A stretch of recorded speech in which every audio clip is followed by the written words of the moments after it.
remember, folks, it was back in March, and I remember reporting a little snippet on this. I didn't say too much about it because it was one of those closed-door, behind-the-scenes special meetings that they didn't tell you anything about. Okay, so I remember reporting on it, and I said a little bit about it, but I didn't really get into the drift or the gist of what was happening there until today. Okay, because it has now crossed my desk. Actually, it's crossed my computer screen, but it has now surfaced because of some of our congressmen who have a conscience. Okay, the ones that have a conscience, that have a heart, that have some semblance of humanity, were so horrified what they saw or what they heard at this particular meeting that the information has now been leaked. And what information am I speaking of? Well, I'm going to share that with you. This is posted by Endglass. Okay, the secret meeting of Congress discusses imminent martial law. And this is by B.A. Brooks. It's the United American Freedom Foundation. When am I speaking? I'm speaking that about a secret closed-door meeting that took place March 13th of this year of the United States House of Representatives in Washington. And I remember reporting on this, folks. I couldn't tell you anything because there was nothing to tell. But it's interesting to note that in the history of the United States, that this secret closed-door meeting was only the 4th time in the history of this country that such a meeting was held by the House of Representatives. Now, when we get back after the break, I'm going to go into a little bit about this meeting, and I'm going to tell you what was revealed. So stick with me. Michael Herzong, The American Awakening, coming to you live from the Midwest. We'll be back in 3.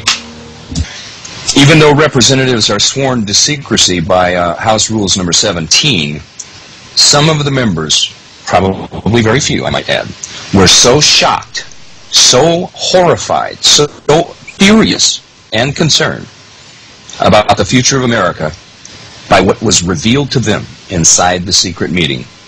Well, folks, they have started to leak this secret information to independent news agencies around the world.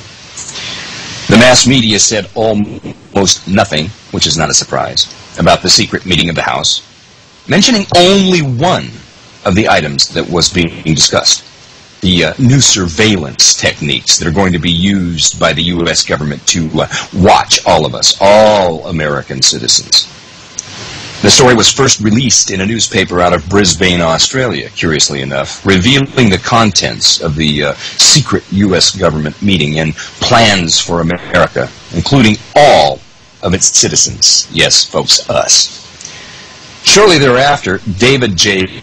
Meyer from the Last Trumpet Ministries found it, and he made it more available for the world to see. Now, hold on to your seats, folks, because this is what has been revealed about that meeting. Number one, and this is not something, as I go through these with you, some of this is not going to come as any surprise to you, the awakened citizens, okay? But remember now that this is being told to all of the members of Congress, because some of them, obviously, are as dumbed down and mind-numbed as some of our fellow neighbors that are watching Dancing with the Stars and drinking their Pepsi when they get home from work at night.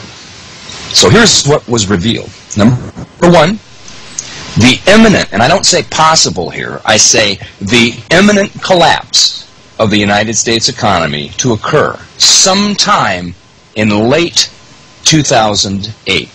Now, for those of you who listen to Bob Chapman on Tuesdays, or you've talked to Robbie Noel, or you've had any conversations or listened intently to John Statmiller's show, or if you go into kitco.com or watch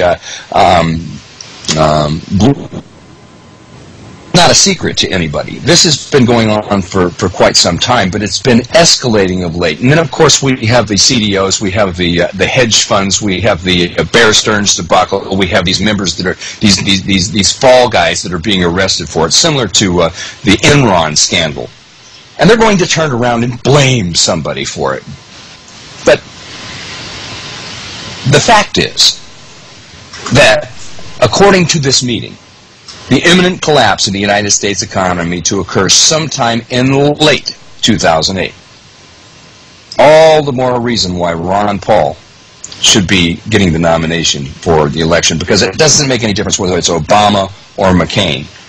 This is what's going to face him. But That being said, okay, the next one is the imminent collapse of the United States government finances sometime around mid-2009. Okay, so let's not, I mean, you know, we can rule out the infrastructure inside this country falling apart because the lapdog Congress, including the Democrats, continue to keep allotting more and more money for this occupation of Iraq, which is a waste of $2 billion a week at the expense of all of the programs that they have initiated throughout the history of this country, whether it be for schools or welfare or whatever it is, okay, or roads, or everything is going to waste. Everything is going to hell in a handbasket because of this occupation, this insane occupation. Next one, number 3. The possibility of civil war inside the United States as a result of the collapse. Now, what are they talking about here? They're talking about rioting.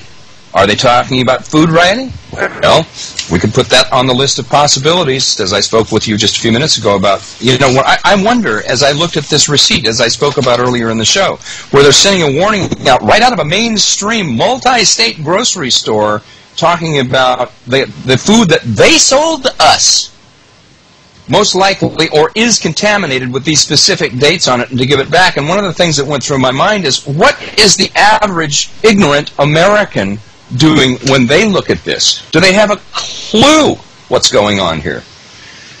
And my mind tells me probably not. Okay, but that was number 3, the possibility of a civil war inside the United States as a result of the collapse. Now remember, folks, they are telling this to our congressional members. And there was a very few of them, who were shocked, horrified, furious, and concerned enough, which means they had conscience enough to leak this story. But listen to number 4, because this is what really, really disturbs me, folks. And as my listening audience knows, you know this has already happened to me, to my family, because my family no longer lives in this country. I'm not talking about my original biological family. Yes, they still live here, but I'm talking about my wife of 4 years that I married back in 2004, who we have had to extricate from this country.